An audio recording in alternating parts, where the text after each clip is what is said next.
Managing a hybrid workforce requires a different leadership style. It is a challenge for the many leaders who have not previously had to manage a workforce divided between the office and home.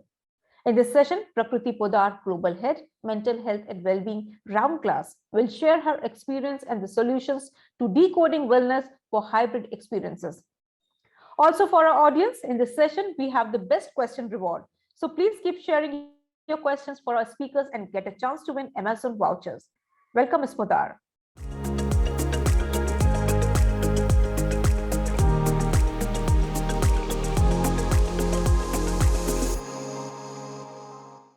Round Glass is a global holistic well-being organization dedicated to empowering and enabling communities, individuals at every stage of their well-being journey.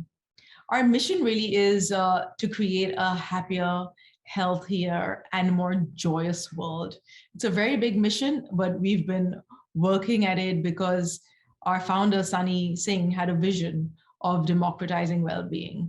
And that's exactly what we do here. We make sure that we create beautiful content and beautiful journeys for people to really accomplish their well-being, regardless of where they start at it from.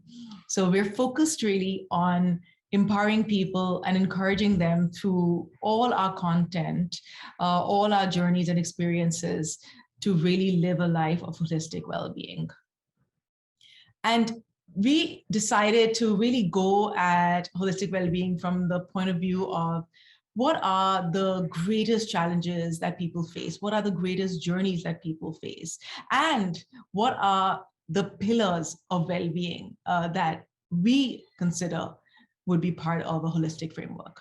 So to start with, at Round Glass, we believe that there is a focus. One of the most important things that I want to highlight about what Round Glass does, which is very different from what everybody else does, is that it really looks at the research angle because we want to claim that we're evidence-based. And we don't just claim this, we ensure we are evidence-based. So we have all our content being tested by our research team of what we do is including sound, music, and different aspects that actually help us measure the alpha theta brain waves. Because once we do that, we can see whether we've been able to move you from high beta levels to alpha theta states. But this is something that we're doing, very behind our closed doors. We're not really giving that on the app, but it's how we test our material. So I'm very proud of that because it is something that I believe in. I think that if we're talking about holistic well-being, we really do need to talk about the evidence that we're using to measure what we're giving. We have additionally got an aspect of wisdom talks.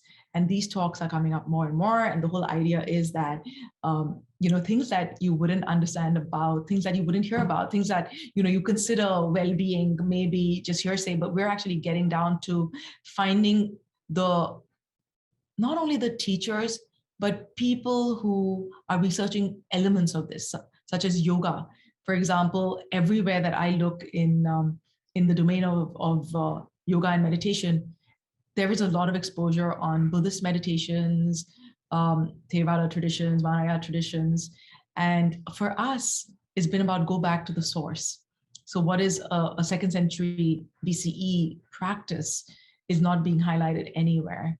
And we're going back to those roots to find those people who can really talk about this from the beginning. So we want to pick the roots from the beginning. And my biggest joy is that I'm from India because India is the place for this. India is where this germinated. India is the bed of this knowledge.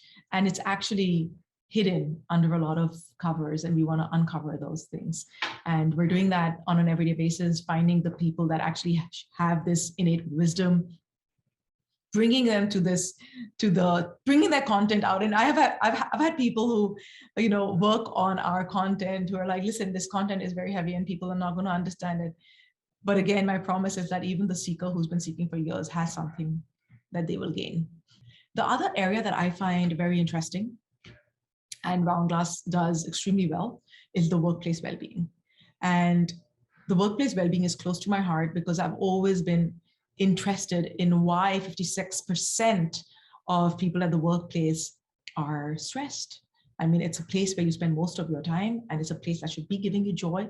And yet, at our workplace, there is very little mental health, and there's very little purpose that people find.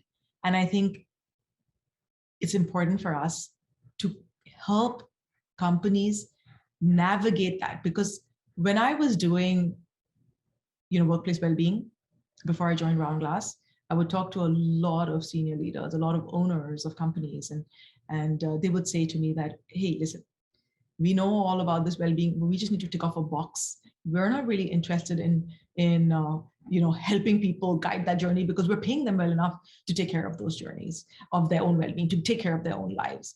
But that isn't enough, because your company really has to feel extremely comfortable for everybody who's there. It shouldn't be a place that threatens you. It should be a place where you can really flourish, because you are spending most of your life at the workplace.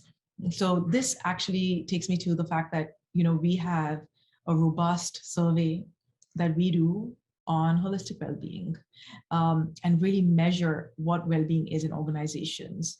And this, there's a lot of, over the years, our results have shown over and over again what's missing, what's being done well, and what can be done better. And we've actually taken all those lessons from the results of our survey to build better solutions for organizations. In fact, this year we're going even deeper, where we're measuring every solution on the basis of individuals and on the basis of teams, and then on the basis of companies, and taking it to a well-being index as well. And the index really helps us understand what companies across the world are doing this well, and what are the various aspects that are being uncovered. And I think this is really important, because as we start moving forward, it is not just a feel good that a company needs to do this. It is our duty. It is our duty to ensure that every single person who's in a tribe, and I will call it a tribe because at work, you are a tribe. You're in that tribe, and we need to take care of each other. And that becomes really important, which brings me now to the fact that I want to take you through what our pillars of well-being are. So like I said, mental and emotional well-being, super important. And I always rank that as number one, because mental well-being is not only my passion, it's my purpose of life. I make sure that I can help people walk through their own mental health journeys and start to really feel good in their own skin. And this isn't easy. This isn't easy with all the disharmony that's around us, because environmental disharmony also bothers our mental health. Family disharmony bothers our mental health. And at the workplace, if people are not working well together, that bothers our mental health. So it's really important that we utilize our time in thinking about what is mental health, really understand how we think, how we feel, how we act, because all these things contribute to our sense of mental stability. And with mental health, one of the aspects that we really believe in is how do we grow resilience in people? How do we give them the skills to grow resilience? And one of the key aspects of growing resilience is really to distance yourself from the problem. So you distance yourself from the emotions, you distance yourself from the lack of control. If you found that, you distance yourself from the situations that are causing you to feel overwhelmed. And then you allow yourself to process. So it allows you, through meditation and mindfulness, to create that distance, to stretch that time, so that you can really start to hone in on building your resilience when it comes to mental health. Extremely important part of our journey of holistic well-being, especially through the pillars. We also have a very important aspect to highlight. When we start talking to companies about mental well-being, they don't really have a very good notion of how to help people. I remember and in our survey, our workplace well-being survey in 2020, 2021, stress and anxiety emerged as the two biggest offenders of mental health. So it's really, and of course, we know that was enhanced because of COVID. We know that happened. We know that people in their homes, actually were unable. A lot of people were unable to cope with the changes that had to take place because of COVID-19, but they were also unable to cope with being cooped up together in small quarters. So it became quite challenging. Companies had to pivot. Companies had to help people feel better. And I had started in India a free helpline, which is called Wellbeing Volunteers United. It is still active, and the intention was that people can reach out to it at any time, call somebody, and speak to somebody about their trauma or about the burdens that they were going through. And Round Glass was also part of this. And it's important to know, and very important to note actually, that despite the fact that these kind of avenues are available, people don't use them. People don't use them, A, because they don't even understand what mental health is. So even though I'm saying mental health is really important, people don't understand what it takes for them to realize that they may need to seek help. So it's important to kind of educate people. So information, education, and communication is important in organizations. They need to start sending out information letters about mental health, allowing people to take surveys on their mental health, to build awareness that maybe even that stress that you feel every day is not 100% how life should be. You know, you should be able to take a survey. You should be able to reach out to somebody, and just offering those services. I know that out of 400 plus people that were surveyed, 61% of people were found to have stress, anxiety, and depression. And the awareness sessions were available, but yet not too many people really took those sessions. And I think that's important, that even if companies are giving these sessions, people are not utilizing it because they don't think mental health is a concern of theirs. The other aspect that we have, of course, is physical well-being. Again, like I said, diabetes, physical well-being and emotional well-being are connected, because try being happy with a headache. It is impossible. So I really do think physical well-being, which includes diet, nutrition, and includes healthy like workout habits and healthy habits, really. Corporates also have to pay attention to that. I mean, you know, having standing desks, making sure that there's some meetings where they can walk and talk, making sure that they can provide a service or a gym membership or things like that. They can help people by even reducing the amount of fast foods that they offer in the cafeterias or canteens or whatever they have as a service that they provide to their employees. But even your own homes, you know, start to really look at this pillar of well-being, because it is something that is visible and you can actually help yourself. And so not only a disease, but also prevention of disease takes place when you focus on your physical health. We also have social well-being. Again, I think one of our common statements is that there's, no man is an island. And if no man is an island, we need to make sure that we come together as communities and we respect each other and we're able to grow with each other and we find purpose with each other and we find meaning with each other. Again, this comes with the community at work. It comes with the community at home. It comes with the community even beyond your home, which is your communities of your residences and communities of extended family. This social well-being is of an important aspect. And I'll give you a snippet, right? I moved to from India, where I have a huge circle of friends and family, to Vancouver during COVID, and I had nobody there. I literally camped out at the tennis grounds to find people that were like-minded, because I needed to build my social well-being community. And I did. I found a community of people that I really wanted to be around, who thought like me, who were into physical well-being, who were into mental well-being. Because, if you're playing tennis, you definitely have some of those things as a tick mark, because you're doing something for yourself. You're taking the time for yourself. You are encouraged by sharing moments with others, and you enjoy life. And those are the people that I wanted to meet. And so I found that. And I think that so building your social well-being is important. It helps you feel grounded. It helps you feel like you belong. And it really helps you enrich the experiences of your daily life. Again, very important. At Round Glass too, we encourage this even just through our app. We're encouraging building communities, finding the people that are quite like you, being able to communicate with them. Even if it's communicating with our teachers and practitioners, we make sure that you have that capability of fulfilling this aspect of your life.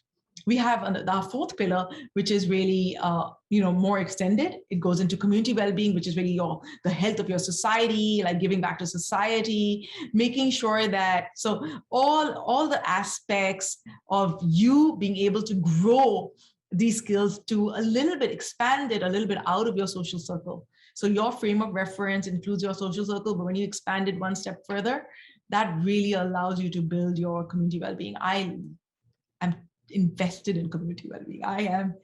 And Round Glass, oh my God, Round Glass is totally invested in community well-being, especially all the work that we do in Punjab. I mean, we have taken a mandate of making Punjab the best state in India. And we do this through our education programs, our sports programs, our solid waste management programs, our tree plantation programs. And we're really putting our money where our mouth is. And we encourage people to kind of join us to be able to do the same. And the people on the ground, oh my God, they are so embedded in it. It's there. You when you talk to the people, and if you go online, you'll see a lot of our stories of our foundation work.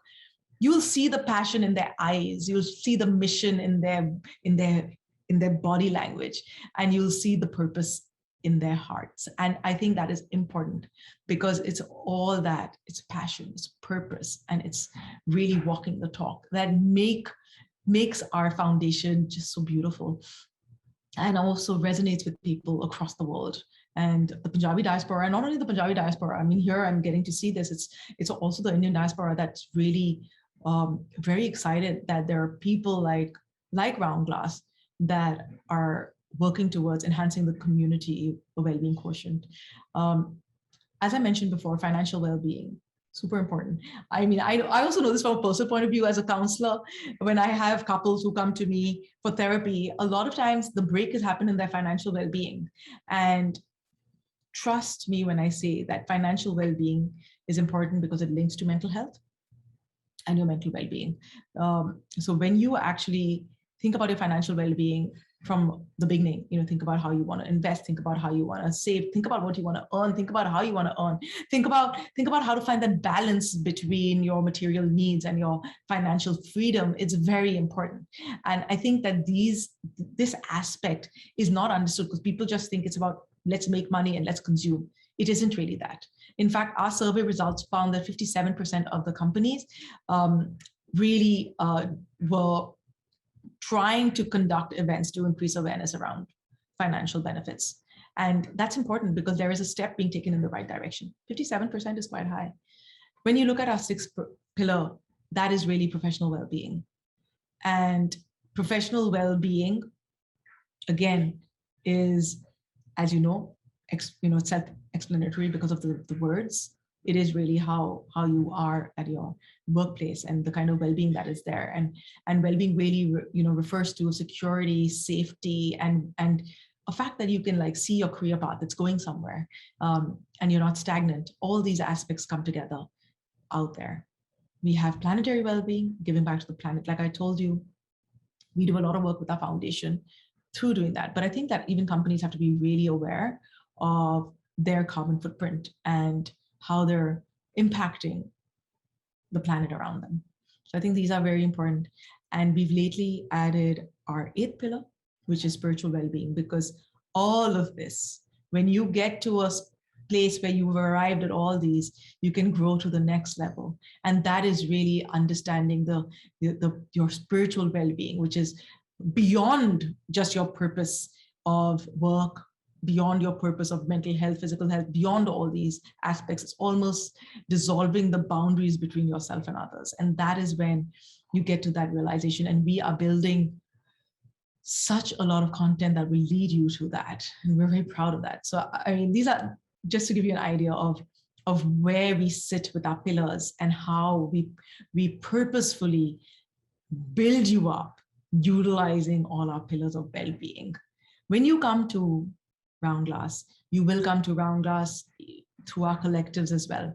So we've taken all these pillars and we've made sure that our verticals or our collectives, whether it be meditation, whether it be Thali, which is food and nutrition, whether it be the workplace, whether it be end of life, all of it provides you with these various journeys, because it is important for us to be able to provide, to give you that spectrum where you can actually come in and start to embody this practice for yourself. It's important that we provide you with these aspects. So if you like to read, there are plenty of articles. If you like to watch videos, there are videos. If you want to hear and you're just auditory, there are a ton of content, which is just audio content.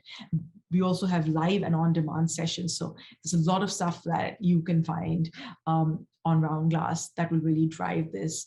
But we have, again, every day we grow, every day we better ourselves, because we're on a mission to arrive at what our promise is. And we're really using technology to be able to track now what you do, what your journeys are. We use a lot of surveys to make sure that you are guided in your practice, and we can provide you with suggestions that will keep growing you.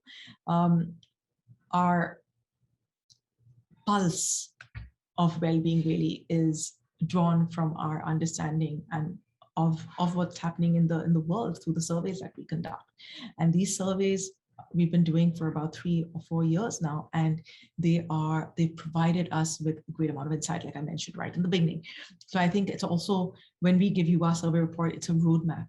And I think business leaders really need to read it, because it is a roadmap to how to better their own well-being within their organizations. It's about not only what's trending, but also the best practices, and really helps to devise a holistic well-being program for your own company. And literally, you're able to receive this just by being a member.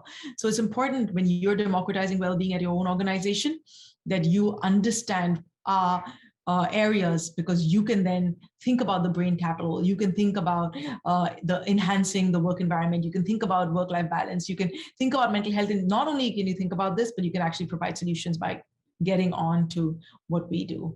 I want to thank you very much for listening to me. It's been really important that I shared this, and I'm really thankful that I have this opportunity to share all this with you, because Round Glass is not a company. It really is a passion-driven organization, and every single person that you have met from Round Glass, or you will meet from Round Glass, will all talk the same language, and because they all walk the same path of holistic well-being. So thank you very much for listening in.